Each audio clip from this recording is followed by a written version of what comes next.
Gemini, tignan natin kung ano yung mensahe para sa'yo ngayong araw. Keep in mind po na ito ay general reading lamang. So, hindi lahat ay makaka-relate. So, be open-minded.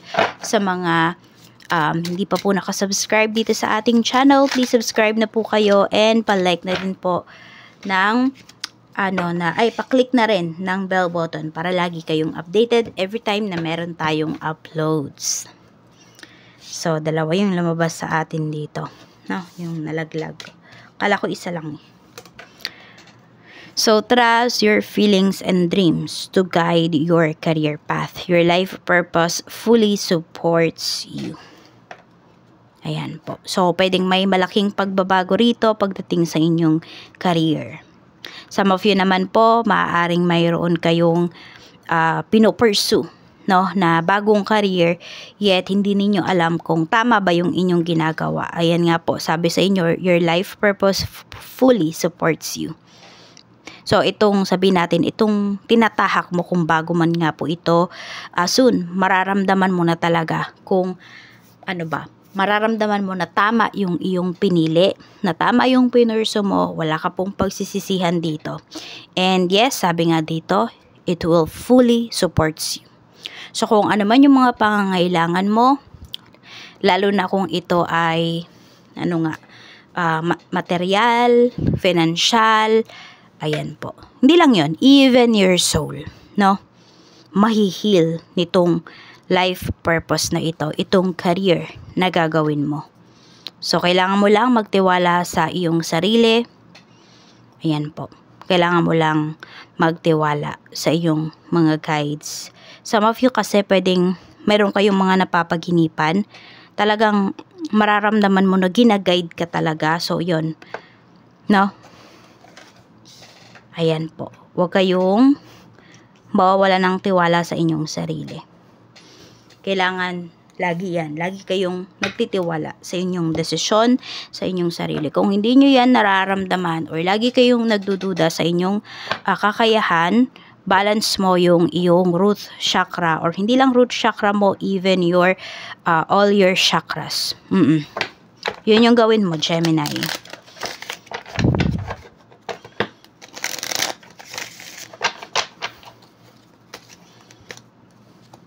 We have King of Swords.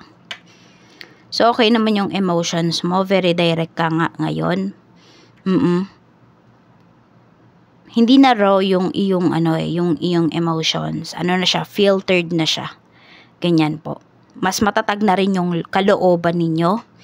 And yun lang, nakikita ko lang talaga sa inyo dito, very direct kayong magsalita. Kapag may tinanong sa inyo, sobrang diretsahan po yung inyong mga sagot. Hindi ka natatakot na sabihin natin kung ano man yung mga sasabihin mo. Kasi kaya mo siyang panindigan. We have the moon. Ito lang, dito lang talaga. No? Sabi ko nga, kung meron dito, nagdududa kayo sa inyong mga gagawin, balance nyo yung inyong root chakra or all your chakras. Meron kang uncertainty na nafe-feel dito pagdating, or may confusion ka. No, yan yung mga naiisip mo. Nako-confuse ka. 'Di ba? Kung sabihin natin, dalawang career nga itong pinamimilian mo, dalawang trabaho siya, o dalawang negosyo. Di mo alam kung ano ba talaga yung pipiliin mo sa dalawa na yan.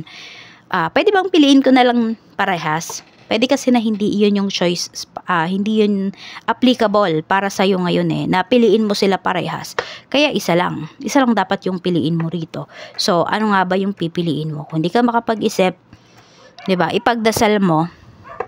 Kung wala ka pa rin makuhang sagot through your prayers, okay, pwede kang magpa-tarot readings, magpa-guidance. Yung iba naman sa inyo, yun nga, i-balance nyo yung inyong chakras. Pwedeng maganap na positive or negative para sa'yo ngayong araw. Ito talaga, no? Nakita nyo na ba ito kanina lumabas, diba? Binalik ko lang. So, yan din talaga. May marireceive kayo ditong big amount of money. So, kung may mga nilakad kayo nitong nakaraan, yan po, makukuha nyo na. Some of you, back pay ito from your previous job. Meron din po rito kung magre-retired na yung iba sa inyo. Yan. Ano ba yung gagawin nyo dito sa pera na nakuha ninyo? Meron ba kayong bagong sisimulan? Or feeling mo ba tapos na ba yung buhay mo? Wala ka nang, yung iba kasi 'di ba pag ganun, kapag retired na, iniisip nila, wala na silang silbi. O wag mong isipin yon. Now, tingnan mo kung paano mo mapapalago itong pera na makukuha mo. Lalo na kung wala kang aasahan. Sabihin natin, some of you, yung pension ninyo, kung hindi naman ganun kalaki. So, paano nyo, ito, yung lump sum ninyo, paano nyo ba yan papalaguin? Invest mo ba yan sa magbe-business ka ba? Ano yung gagawin mo? Kung wala kayong ibang aasahan, di ba? Kung hindi sarili nyo lamang. So, ganun po yung isipin ninyo. Huwag nyo isipin na wala na kayong silbi, ganito, ganyan. No. Mayroon pa. Need nyo lang maging productive. Huwag nyong hayaan na ma-depress po kayo. Ganyan kasi yung iba, 'di ba, pag pag nawalan ng work, pagdadaanan, no. Pero huwag nyong hayaan na malugmok kayo doon sa depression, sa stress, sa kalungkutan. So may marireceive kayo dito ngayon, no, na big amount of money. Either ito ay inutang ninyo, sa inyo po talaga ito nga yung pinaghirapan ninyo all these years, you know. Meron din pwedeng makakabayad kayo ng utang, kaya pwedeng feeling mo you're free na, 'di ba?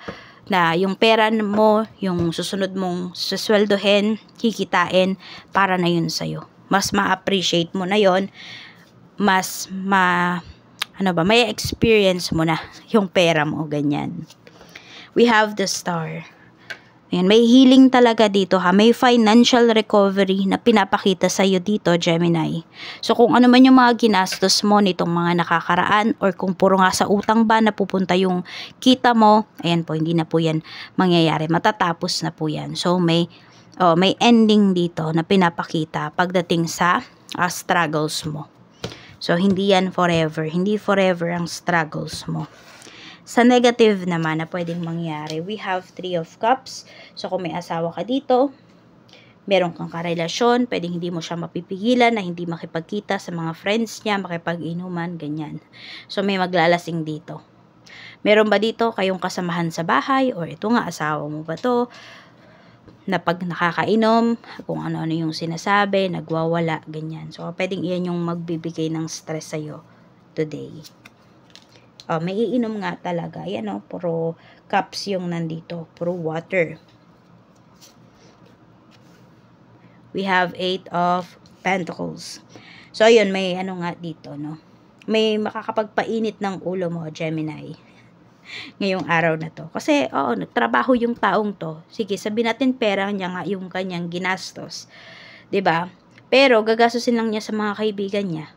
So, nawawala yung pagiging nawawala ng sense of responsibility yung taong to. Kasi, yun, parang ito yung iniisip niya. Kung kapatid mo to, tignan mo kung ano yung, or tanungin mo siya, kamustahin mo, ano ba yung nangyayari sa kanya. Kasi, pwedeng broken-hearted, ganoon. Pero kasi, nakaka-apekto nga to sa'yo. No, lalo na kung ito ay asawa mo. So, parang sa halip na nagtutulungan kayo pagdating dun sa mga gastusin, sa mga bayarin, ang nangyayari, 'di ba? Yung pera niya sa iba na pupunta, iba yung nakikinabang.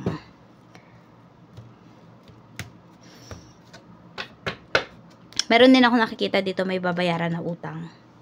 So itong utang na to, bakit pag-aawayan ninyo? Kasi hindi mo alam. At hindi mo alam kung bakit nag-uutang yung tao na yun. Sa kaperahan, we have Death card. So, yun nga, meron nga pinapakita dito na pagbabago pagdating sa iyong kaperahan. Sabi ko nga kanina, may financial recovery. Ayan po, yung mga akala mo na hindi mo na mababayaran, ay ito, matatapos mo na. We have 2 of Swords. Yun lang, baka kasi mamaya may matapat na kasabay ito na bayarin. So, ano ba yung pipiliin mo na bayaran? Tatapusin mo na muna ba yung utang mo? So, meron kasi dito pwedeng nagkapatong-patong na po yung utang ninyo. Paano nyo ba to mababayaran? So, for some of you po, pwedeng pag-iisahin nyo na lang yung utang na to. Sabi natin, pwedeng mangutang yung iba sa inyo sa bank. 'Diba? Yan o, kaya stress na yung iba sa inyo, di nyo na alam gagawin nyo kasi nga nagkapatong-patong na yung utang, Gemini. So, for some of you, ayan, ang gawin mo, pag-isahin mo na lang yung utang, makiusap ka sa isang bank, na, ayan, mangungutang ka na, kunwari, kung 250,000 man yung utang mo, so, mangutang ka sa kanila, tapos, bayaran mo yung mga iba mong inutangan. Ganun yung gawin mo. Kasi yung iba dyan, sa iba mong inutangan, pwedeng napakalaki nung tubo, nung interest. Tama? 'Di ba? So, dito, kung sa bangko, dito sa bangko na to, ilang percent lang yung tutubuin ng inutang mo na 250. Tapos, mababayaran mo na yung lahat ng iba mo pang utang. Dito ka na lang magkakaroon ng isang utang. So, go. Go mo yun. Kung ano yung pinakamaliit na tubo, doon ka mangutang. Yan po yung gawin mo at bayaran mo na yung iba mong utang na lumolobo siya dahil sa taas nga nung interest. Ganun yung gawin mo. Isa yun lang sa pwede mong gawin, ha. Depende pa rin yan kung gaano ba kalaki talaga yung iyong utang. Some of you naman kasi snowball effect. Tama ba? Basta snowball something, yun naman yung pwede mong gawin. You do research kung paano nga babayaran yung utang. Yun, kung ito yung pinoproblema ninyo in terms of your finances. Ano ba yung mga methods na pwede mong gawin? Tignan natin pagdating naman sa career. Ako kasi isang beses lang ako nagkautang. Ganon. Tapos, pinangako ko talaga sa sarili ko, after nito, nako, hindi na ako mangungutang. Yun yung sinabi ko sa sarili ko. Kasi nakaka-stress. As in, parang, alam mo yun, hindi ka makatulog, ganyan. So, we have this one, career. We have the world. Meron tayo ditong 8 of Wands. Meron tayo ditong Ace of Pentacles. So, pwedeng meron ditong makatulong sa inyo na nasa ibang bansa. Kung meron kayong family members, pwedeng asawa mo to. Yan. So, may pera kayo na marireceive. Pero for some of you naman, this is about career nga, So, okay naman. Kung kayo ay magtatrabaho sa ibang bansa, okay po siya. So, baka ito yung iniisip ninyo, na paraan. Yan, kung meron nga kayong mga problems, ito yung maging solusyon, pwede po talaga. Actually, yung iba nga sa inyo, mabilis lang kayong makakaalis. Mabilis lang yung mga process para sa inyo. Gemini, yun yung pinapakita rito. Kaya, yan yung gawin mo. Meron naman po sa trabaho, kung kayo ay malapit na matapos yung trabaho niyo, 'di ba? Sabi ko nga meron ditong yung career path ninyo, parang nag-iiba siya ng direction. May career change, ayun. May career change na pinapakita, so person nyo po ito. Yes, yung iba po talaga sa inyo, Gemini, sa abroad talaga kayo. Kaya kung meron kayong skills sa lugar na to, sa bansa na to, ito yung in demand, diba? Ito yung in demand na trabaho. So, kaugnay naman dun yung skills mo, enhance mo pa to, kuha ka ng certificate, ng, ng ng seminar, etc. Training, go mo na yan. Check natin sa business po. We have the Chariot, the Sun, very successful yung business mo ngayong araw na to. 5 of Wands, very competitive ka rin kasi. So, yung sa inyo, maaga kayong, parang parang unusual. Tama ba? Basta feeling mo hindi ordinary yung day na to pagdating sa business mo. So, iba po sa inyo, maaga talaga kayong magbubukas. Sabi natin, some of you, 8 AM kayo nagbubukas ng inyong negosyo. Pero this time, 7:30 pa lang, bukas na kayo. Yung tipong ganon. So, ganda po ng inyong sales today. Meron lang dito, naninira sa business nyo. Pero, ayan, naiingit kasi. Naiingit sa sales ninyo. Pero, huwag kang mag-alala. Hindi naman siya super makaka-apekto. Pero, syempre, ingatan nyo pa rin yung inyong pangalan. Sa health, we have Queen of Wands. Ang nano ko dito, may pigsa. Yung iba po sa inyo, Ayan. Tapos, sa may leeg. Sa may batok. Parang, merong, I don't know, masakit or may bukol for some of you. Tapos, sa kamay din, ayan po. Masakit yung kamay nyo. Some of you may allergy din. Ayun po yung mga pinapakita sa akin. Spirit message naman para sa'yo. Spirit message po natin.